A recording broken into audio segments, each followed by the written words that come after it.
Don't get that nigga started, man. Hey, that'll be when it came on for real. What? Damn, but Okay, so if you want, you can bring the mic closer.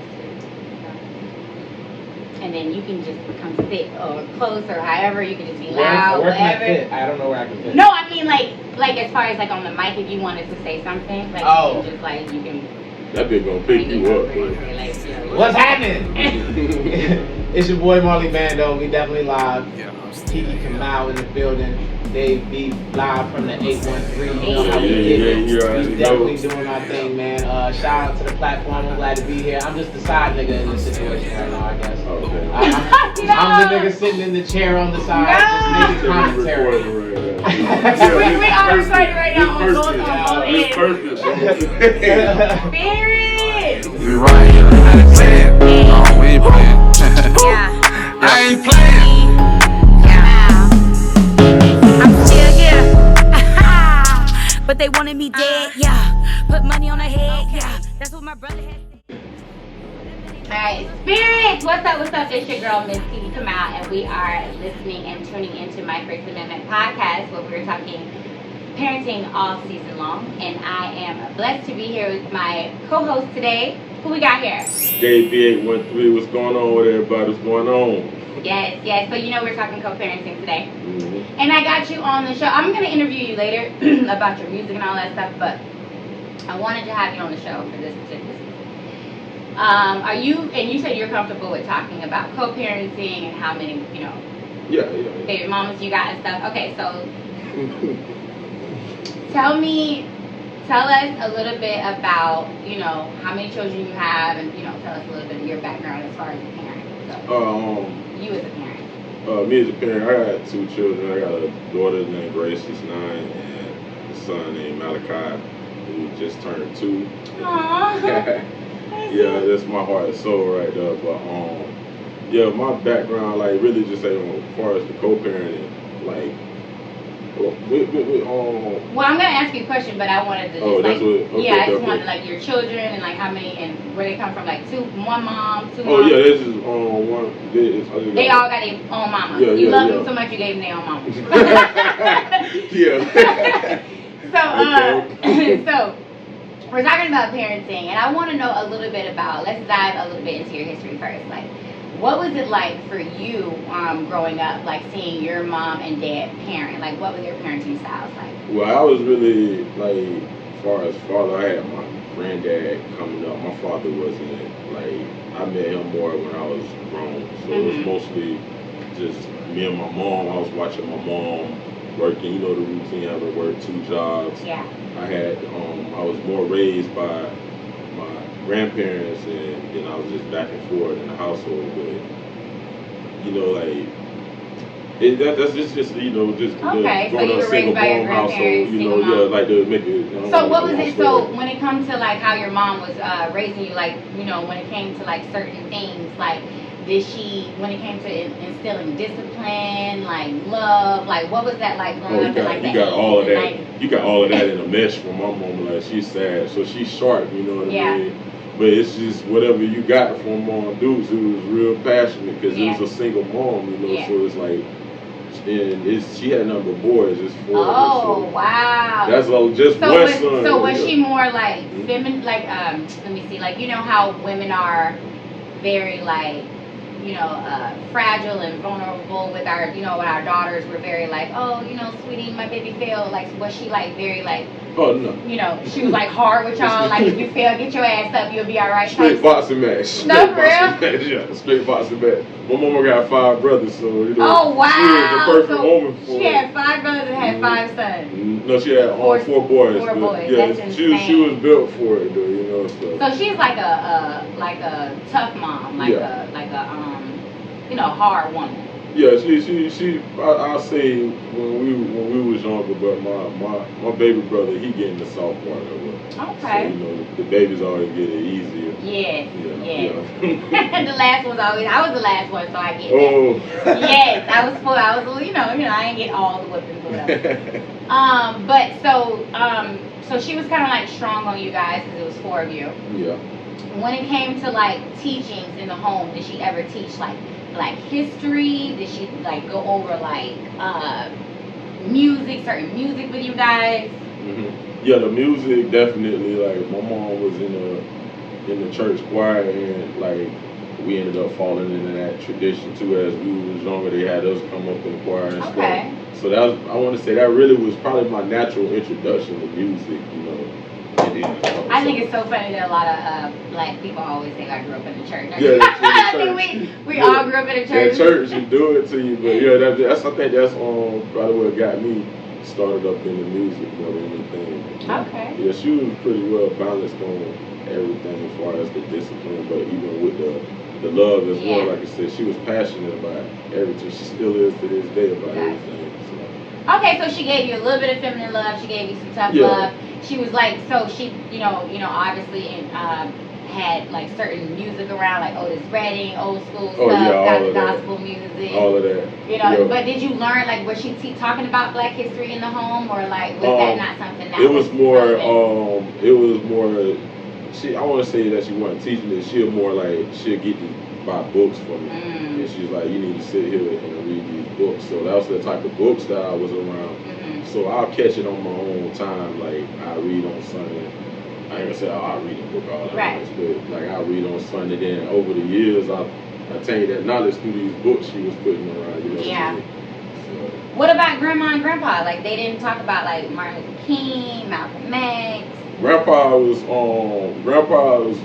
one that was spoiling me, but I lost him when I was young. I was 7 when he passed, so I got most of the memories of like the spoiling. He took me to work all the time with him and all of that type of stuff. Teaching you like hands-on training. What did he do for a living? He was roofer. Nice. And you know, back in those days, we used to utilize a lot of skills. Like we had a lot of skill sets. Okay. Yeah. No, you good. We probably, man. But grandmother. So everybody knows my grandmother. She just recently passed in April. But my grandma, you know what I mean. Bless her soul. Miss Johnny Bronner. She made it 91 years old. Wow. You know that that was like my major motivation right there. So with her, it was everything. Like after it was, but I'm talking about down to first plane flight. You know what I mean? Helping me get a first job. Everything. Like my grandma was around so long, so it was like I had 2 mothers. You know.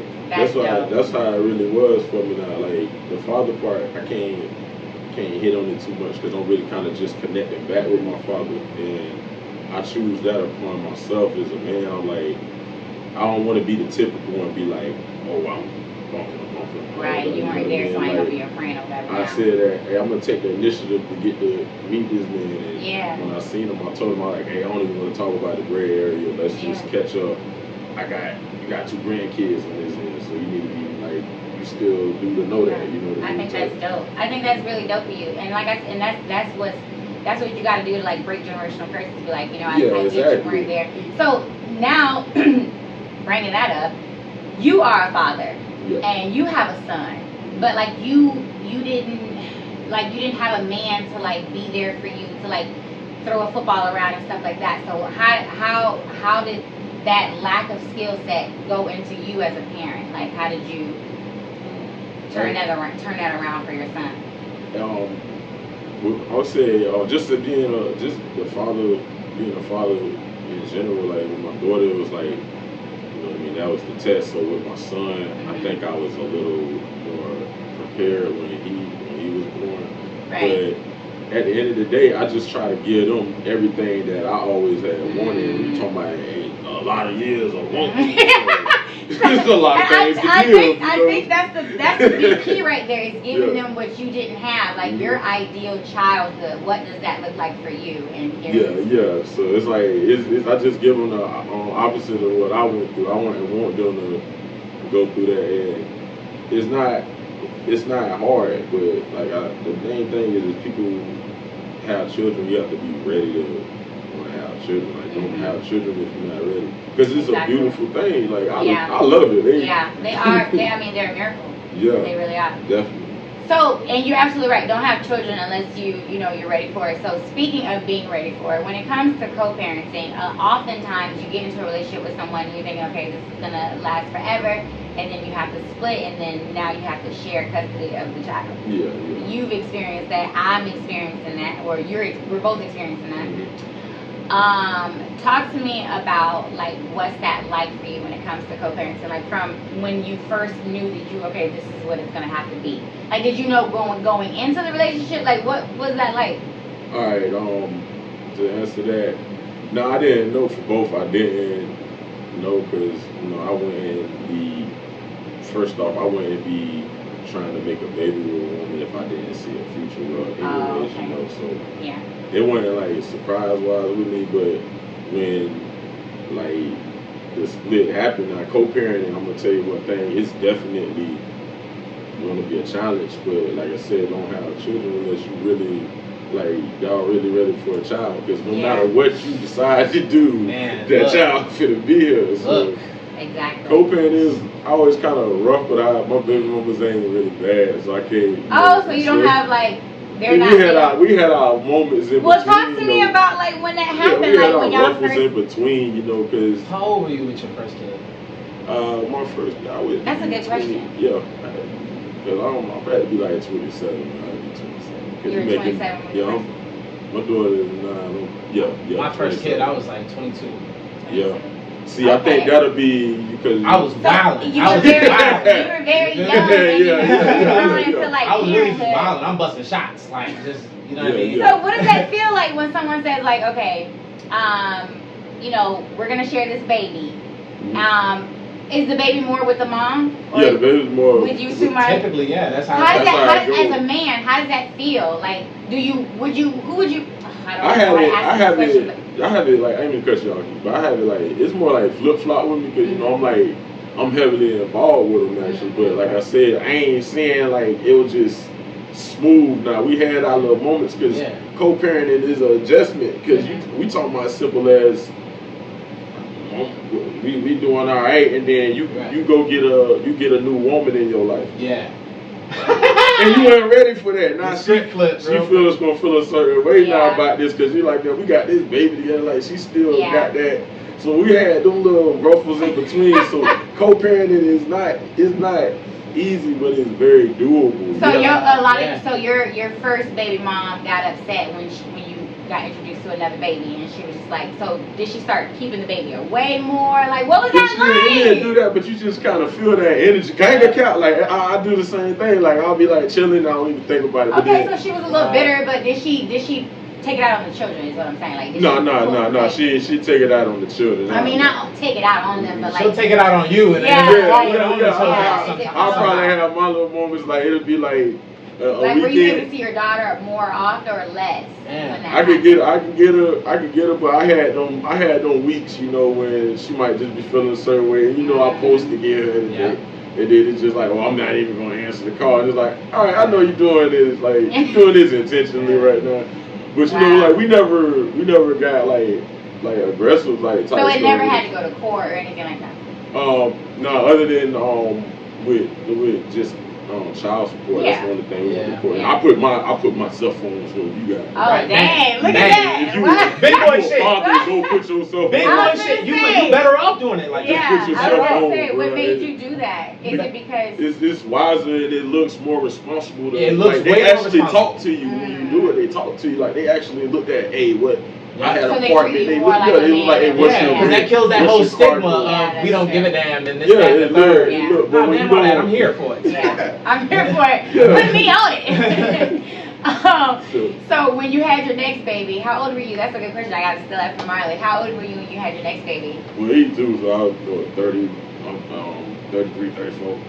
Okay, so you were more equipped with it, but then you ended up having to co-parent with this one again because you're not living together, right? Yeah, we're not together. So what is that like? Because you might get in another relationship. Yeah, it's like I don't know, but that was more like I think that because his mom was she was a little younger, so we actually got close to actually getting married. Like that was a more prepared, like wiser me right there with that situation, but. I think it was more like just two people not kind of like on the same page, you know what I mean, with that situation, like just, I I'm older than her, so I think she still kind of had wanted to go out, have fun, like, and I don't want to take that. I don't want to take that from a woman, you know what I mean? So that's really kind of how that split was with her. It wasn't never like I didn't never have no crazy situations. Okay. So let me ask you a question though. If you could, I know you had some. But if you could, over here. I'm gonna ask you some questions now because he is ready. But Lord. If you could, would you like love the idea of having your children to live with you, or are you cool with them like living with the mom? I try to. Because I'm sure they come and spend the night, right? Yeah, they come and spend the night. And it's like whenever I'm definitely if I'm not at work, my kids, I'm getting my kids. You know what I mean? Like that's just a definite. You should the kids. If I'm off, if I mess around and I'm like, oh, I got 5 days off. I'm on vacation. I ain't like, hey, I'm finna go out at Santa Monica. No, I'll be like, hey, I'm gonna get my kids. I'm off for the weekend. But I get them periodically throughout the weeks and stuff, you know what I mean? All that. But I also, there's been times where I've been the parent that they stayed with me too. Like, I literally try to bring all of that, like, if say for example, a job change happened, you know what I mean? And I'm just in position of, well, you working overnight and I'm available to have the kids overnight over here with me, I'll take the kids to. So you guys, it seems like you and your two children's mothers have like really good communication. Yeah. Now, do they communicate with each other? For to keep no. Ooh, no. Is that weird? I don't know. I'm just Marley looking at me like I said, he got his books. I missed that. I'm a little high. Okay, so they don't communicate with each other. Okay, no. But they communicate with you, and that's good. Yeah, so y'all don't have any like bad blood. So when it comes to like holidays, everybody's good. Like, how does that work? Yeah, everybody's good. Like, it ain't like school clothes and all that stuff. Like all that. You guys don't. No worries. Damn. Well, why are you here? Why? You represent. Damn. He representing the best way of co-parenting. Like, this is how you do That's it. Why I'm so let me ask you a question. If you could give any advice to anyone that's listening that has children or whatever and that's going through maybe co-parenting issues, what are some things that you feel like you could do to help better co-parent with the other partner?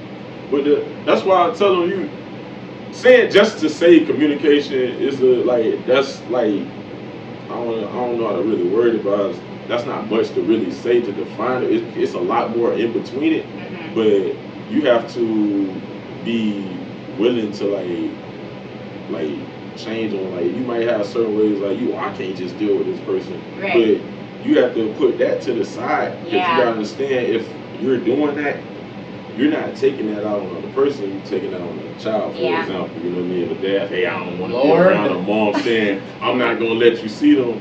Yeah. There's a child that's in the middle of that. And that's why I say it's like I had those little situations, but it wasn't big because me as a man, that's what men got to understand. Like, me as a man, I took that upon myself. I'm like, hey, nothing finna defeat me from being able to see my kids. You know what I mean? And when you tap into an energy like that, you gotta own that. Yeah, you finna own that. Nothing's finna stop you from. There's nothing they can do. I'm like, hey, you can do whatever. Like, I'm going to child support, so you ain't gonna get me with that, right? So you put yourself on child support. I'm handling that. Like, I'm gonna keep showing these people I want to see my kids. Yeah. And when you do that as a father, you look good. You know what I mean? But it's just something that doesn't happen a lot. Cause like you said, a lot of, like you said, you was just wild. Like a lot of dudes was young and wild.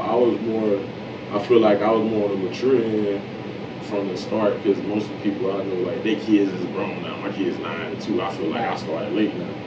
But I was kind of more on that mature level with it. So I think that's how I handled it, the way that I handled it. You know? Okay. Yeah. So what would be some things, like, if you made any mistakes, what would be some things that you feel like you could have done differently? Got married first. Okay. But I mean, you would have straight out. I like how you say like the smile and everything. Straight out. Damn. It's the truth. You would have got married first. It's the truth. Okay. You know what I mean?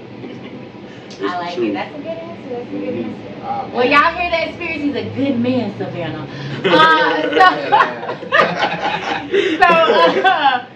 So I thank you so much for being on the show. Is there anything that you wanted to say that I probably didn't allow you to say? Or No. It's good. It's good. Okay. Well, Marley, you ready? You up? Yeah, I guess so. You ready to get in the hot seat? I guess so. Okay, let's go. Well, DaveB, thank you so much for being on the show. And Spirits, let us know if you like the show and hit up DaveB at give us your handles. Oh, it's just DaveB813. You want to just Google Facebook. it. Oh, Anything, just just Google it. It'll come up. You'll have no problem. see it. There won't be no problem. You see it. DaveB813. Thank you so much. Yeah. They not getting fed. Cause of the hate, it's heartbreak red. Yeah, I am the match for you. I get the crowd lit after you. Yeah, that is what masters do. They say she a poet, now a rapper too. Ooh, how she so confident? Try to tear down her confidence. Say her poetry nonsense. That's all you gotta do. Google everything. Everything. What did you have it? Let me turn the AC on. You could have. Hey, Google, who DaveB is, man? I'm still here. I'm still here. Google DaveB813. That shit is crazy. Alright, so Dave. You want to swap around? Yeah, you That's why, like, real talk though, like, that's why I really said, I know I was gonna give you a break, you gonna get the great interview. But when he was talking, he finna give you the nitty gritty. He finna give you what you looking for over here. It's gonna get bad. Okay. No, it'll be, it's gonna Hey, be it's like great. therapy. It's gonna be great. It's like I wasn't always this great of a person when I was young.